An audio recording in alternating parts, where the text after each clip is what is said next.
Hello everyone, my name is Angelica Castellanos Caicedo. I did my internship at UNAD University in the English 5 course.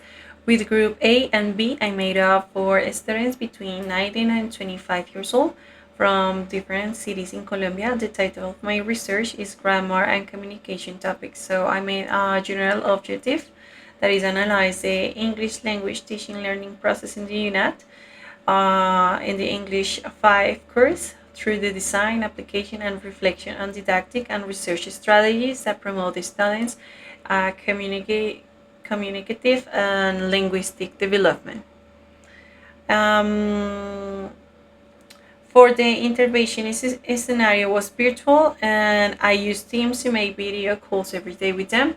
The students had some internet connection problems. However, they were very participatory and active in the classes.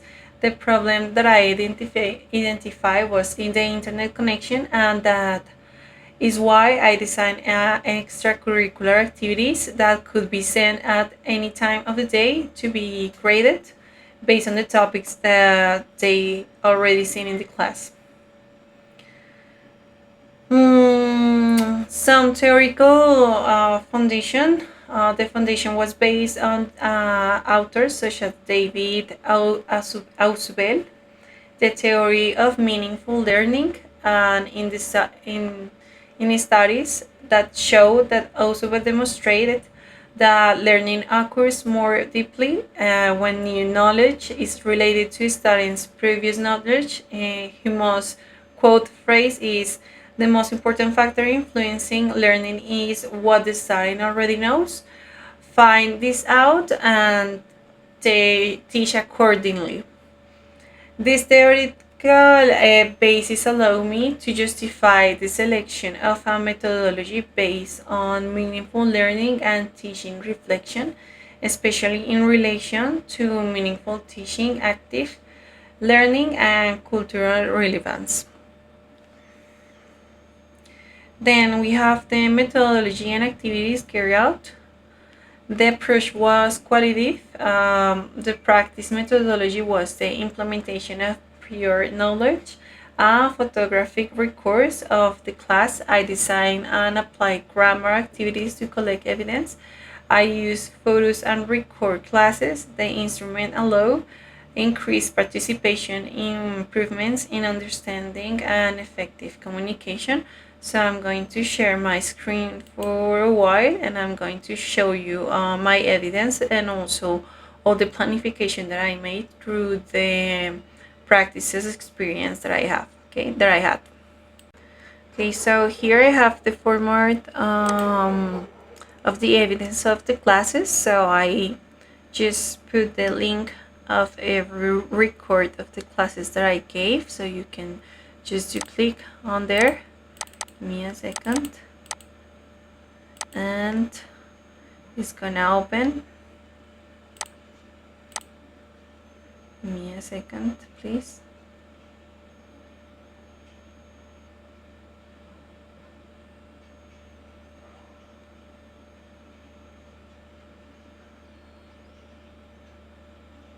Okay.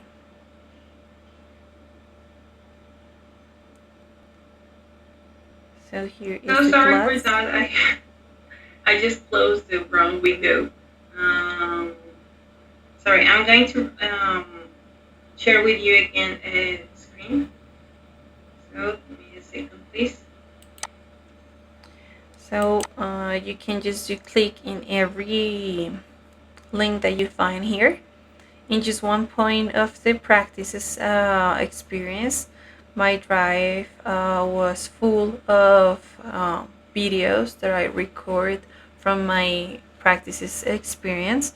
So I had to just take pictures, like screenshots of the time that I made the class, like the time that the class lasts. So I have just screenshots here.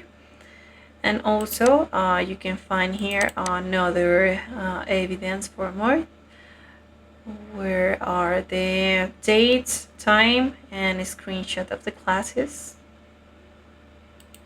And also I have here all the activities that I make during the practices. So let's open just one.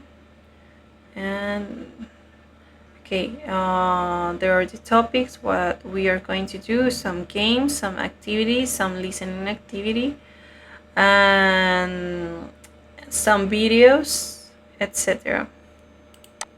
Before this video ends, I would like to talk about results, reflection, and closing. So the main result were that the studies show more active participation, especially when their activities were connected with their prior knowledge and with real situations in their environment. Furthermore, an improvement was evident in the understanding of content since the strategies used made it easier for them to relate new ideas with their own experiences. Finally, I was able to observe that the classroom climate was strengthened, showing greater trust, collaboration, and willingness to express opinions. In the final reflection, I highlight that this intervention taught me the importance of adaptation, teaching to the real needs of the group, as well as the relevance of planning flexible and maintaining a reflective attitude throughout the process. I also understood that emotional bonding and pedagogical support are key elements to promote significant learning and a positive school environment. As future lines, I propose to continue implementing contextualized and collaborative activities, integrate more technological tools that promote motivation and active learning, and maintaining constant monitoring that allows evaluating the impact of these strategies at different times.